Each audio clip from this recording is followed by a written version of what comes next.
बोलो जयकारा बोल मेरे श्री गुरु महाराज की जय। सियावर रामचंद्र की जय। उमापति महादेव की जय। पवन सुत हनुमान की जय। राधेवर कृष्ण चंद्र की जय। बोलो भाई सब देवों की जय। बोलो भाई सब संतों की जय। सभी सज्जनों का बहुत बहुत शुक्राना। सभी ने, वैसे तो मेरी आवाज़ भी इतनी अच्छी नहीं है, पर आप लोगों ने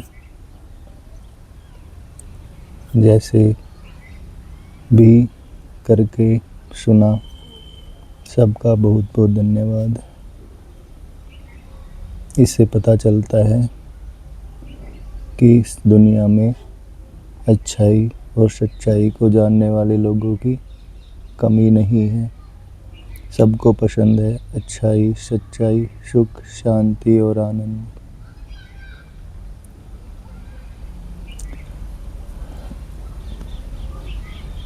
इसीलिए संत महापुरुषों ने बार बार इस धरती पर जन्म लिया, क्योंकि जहाँ चाहा वहाँ रहा। जब सच्चाई अच्छाई की चाह है तो भगवान जी को बार बार आना पड़ता है अपने भक्तों के लिए किसी ना किसी रूप में, और वो हमें हर प्रकार से सहारा देते हैं। हमारी जो जीव की आध्यात्मिक प्यास है उसको बुझाने के संसाधन उपलब्ध करा देते हैं। जैसे शरीर के लिए रोटी, कपड़ा, मकान, और जो हमारा मन है उसके लिए मान, सम्मान, बड़ाई। ऐसे ही जो जीवात्मा है उसके लिए आध्यात्मिक ज्ञान, परमात्मा की निकटता, उनका ध्यान बेहद ज़रूरी है।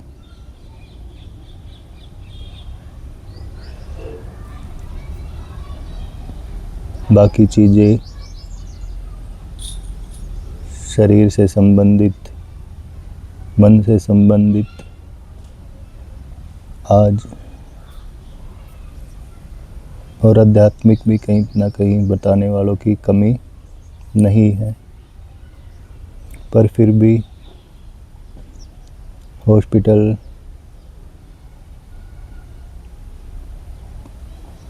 मन के रोगी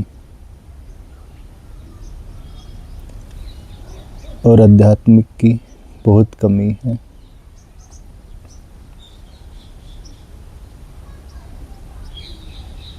जहाँ देखो कोई घर ऐसा बचा है जिसमें कोई बंदा बीमार ना हो।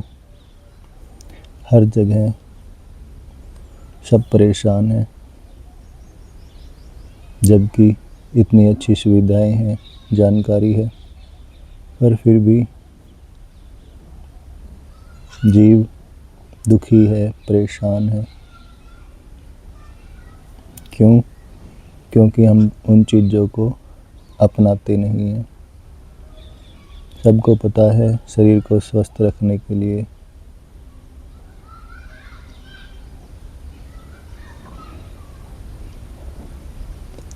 बैलेंस डाइट, योग,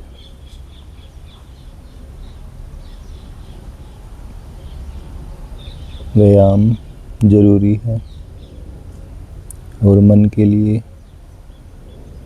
अच्छे विचार, अच्छे संबंध, अच्छे लोगों का साथ बहुत ज़रूरी है। और अध्यात्म के लिए, अध्यात्म के मामले में ज़्यादा ठगी हो रही है।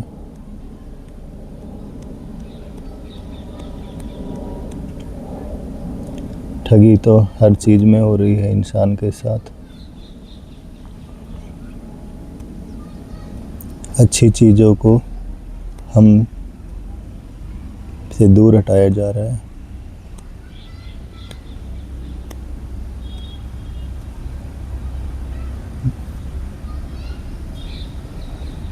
जो हमारा खान पान है वो बहुत प्रभावित हो गया है, और जो हमारा व्यवहार है, रहन सहन है,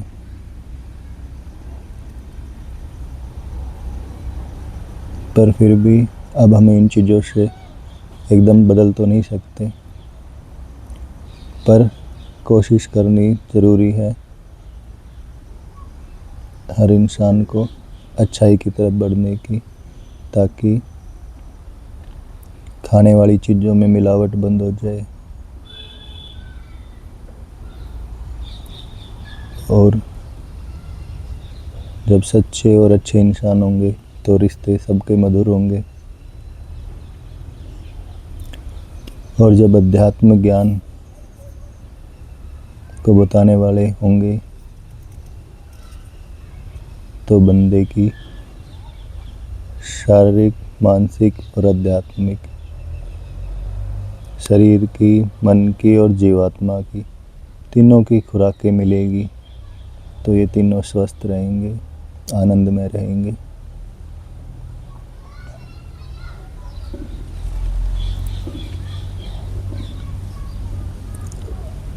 ये चीज़ तो सबको पता है कि जैसा अन्न वैसा मन, इसलिए जो हमारी देसी गौ माता है उसका दूध सबके लिए अमृत है।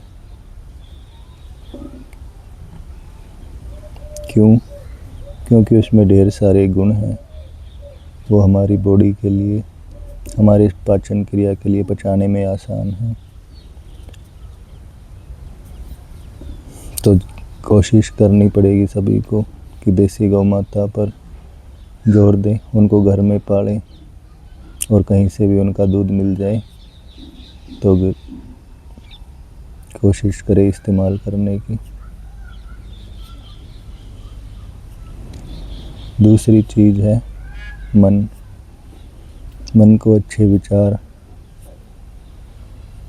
मन बहुत चंचल है, हर किसी का मन, इसको काबू में करना बड़ा मुश्किल है, पर मन को मारना भी नहीं चाहिए, इसको ध्यान देना ज़रूरी है। बस अच्छी चीज़ों में लगाने के लिए जब भी ये इधर उधर जाए तो थोड़ा सा, जब जिसकी जीवात्मा मन को काबू कर सकती है, जो घर का मालिक है, जिस शरीर का जो मालिक है वो जीवात्मा है। जब जीवात्मा की तरफ क्या है कि हम ध्यान नहीं देते, इसलिए वो बेचारी अलग थलग पड़ गई है, इसलिए वो अपना काम प्रॉपर नहीं कर पाती। जब हम जीवात्मा की तरफ ध्यान देंगे, उसकी खुराक उसे मिलेगी, तो वो प्रफुल्लित होगी, स्वस्थ होगी, और सब चीज़ें आसान हो जाएगी। जीवात्मा के लिए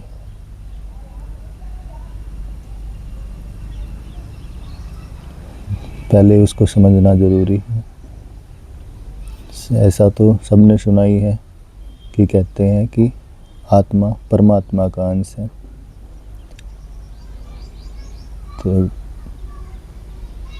परमात्मा को सच्चिदानंद घन सच्चिदानंद स्वरूप बताया है, तो हमारी जीवात्मा भी सच्चिदानंद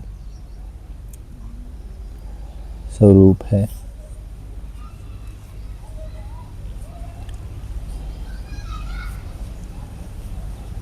परमात्मा से आत्मा का मिलाप कैसे हो?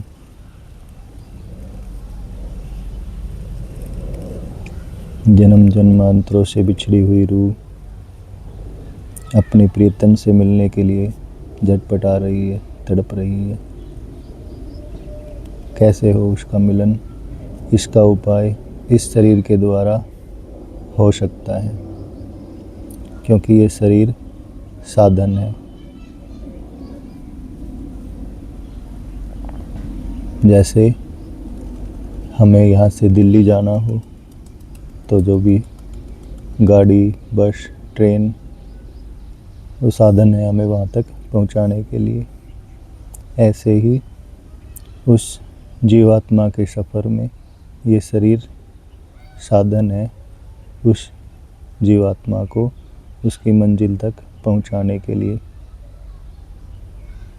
इस शरीर से अगर सही से काम ले लिया तो उस जीवात्मा की मंजिल दूर नहीं। अगर हमने सारा वक्त शरीर पर ही लगा दिया, इसके रख रखाव में, इसके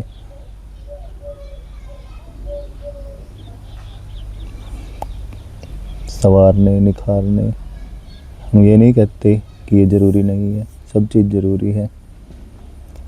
इस शरीर का भी ध्यान रखना ज़रूरी है, क्योंकि अगर साधन खराब हो गया तो मंजिल और दूर हो जाएगी। इसलिए इसका भी ध्यान रखना ज़रूरी है। पर केवल शरीर को ही इस जीवन का लक्ष्य नहीं समझना है। इस जीवन का लक्ष्य जीवात्मा को परमात्मा से मिलाने का है, और वो तभी संभव हो सकता है जब उसको जानने वाले,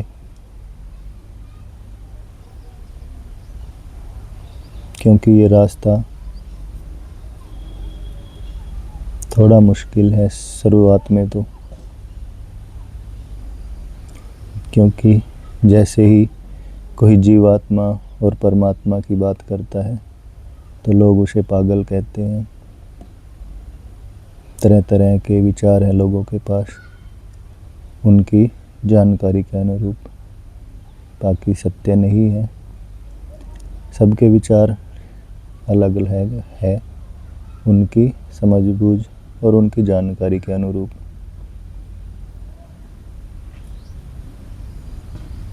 अब बात यहाँ आ जाती है कि हम किस पे विश्वास करें और कैसे करें, ये समझने वाली बात है। जब तक विश्वास नहीं होगा तब तक काम नहीं बनेगा।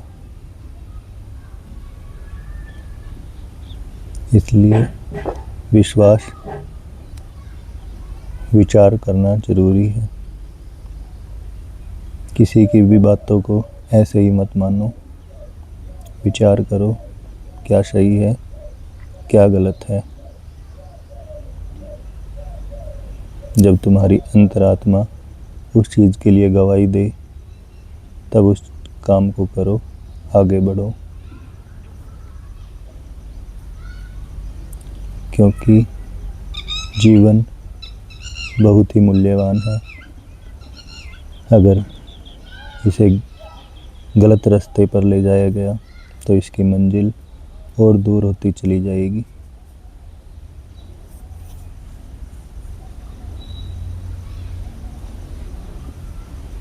मान लो अगर हमने जाना दिल्ली हो और हम जयपुर की तरफ मुख कर दे तो हम दिल्ली पहुंच सकते हैं। दिल्ली जाने के लिए तो हमें दिल्ली की तरफ ही मुख करना पड़ेगा और उससे किसी जानकार से पूछना पड़ेगा दिल्ली कहाँ है भाई, उसके लिए साधन लेने पड़ेंगे। ऐसे ही जीवन का लक्ष्य भी समझना ज़रूरी है और जीवात्मा का ज्ञान भी ज़रूरी है और परमात्मा से मिलाने के साधन भी अपनाने पड़ेंगे।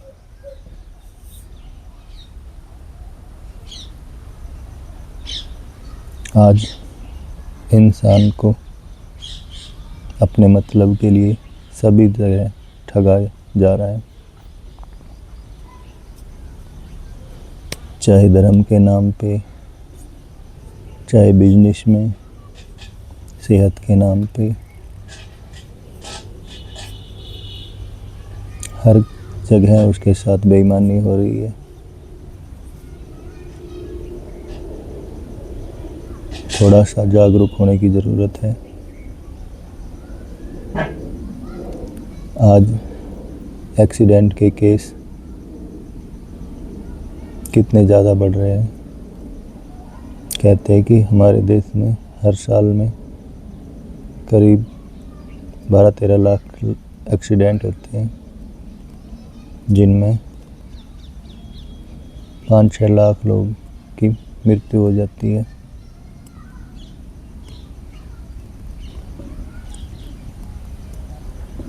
और बहुत से हादसे तो ऐसे होते हैं जो, मान लो किसी को ड्यूटी जाना है, नौकरी पे जाना है, वो तो ज़रूरी है, जाना ही पड़ेगा, पर हम लोगों ने वायुयात्री के जैसे साधन का गलत उपयोग शुरू कर दिया।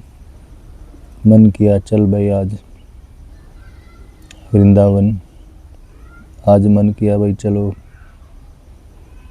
और कोई जगह, फलानी जगह, ढिकड़ी जगह।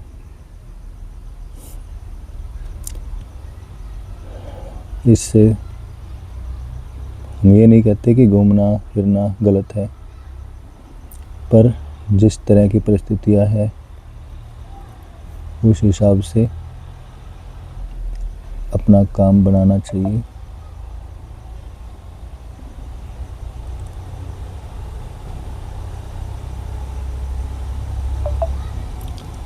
धर्म के नाम पे एक दूसरे को लड़ाया जा रहा है। हिंदू मुस्लिम कितना बढ़ता जा रहा है।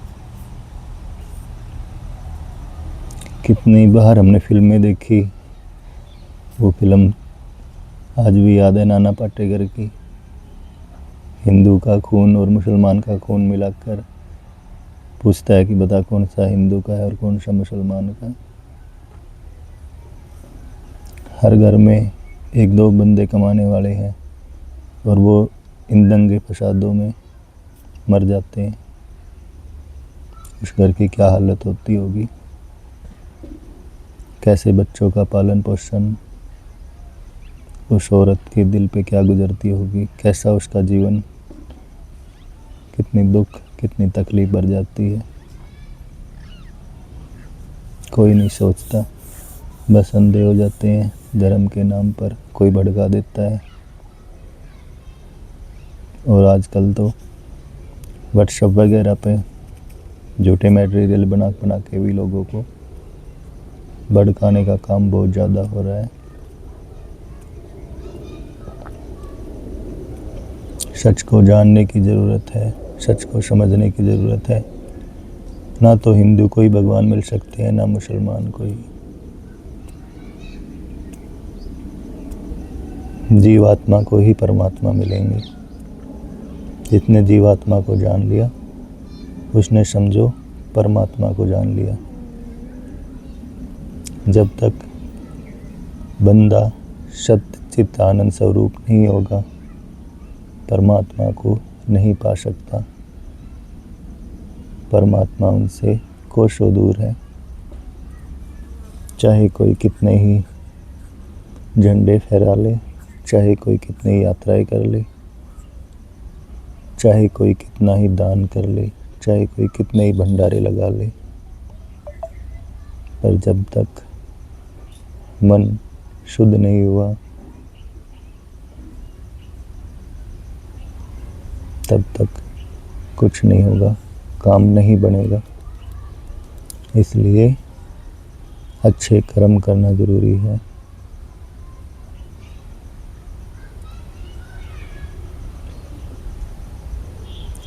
अच्छे कर्म परमार्थ की तरफ बढ़ाने वाले कर्म।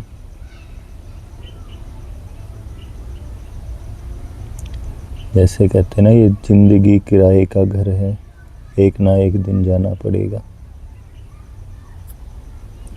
जब हम किसी से कमरा लेते हैं किराए पर, तो बंदा क्या कहता है, भाई ठीक से देख रेख करियो, और तब खाली करे तो साफ सफाई करियो।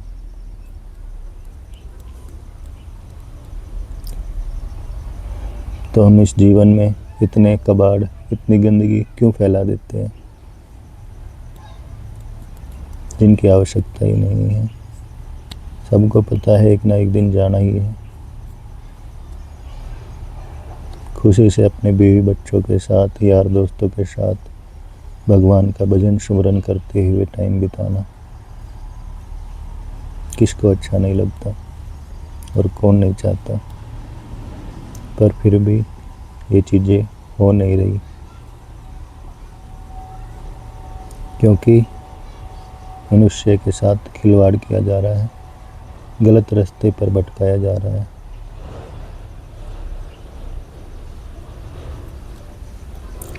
बंदे की कथनी और करनी एक नहीं हो पा रही।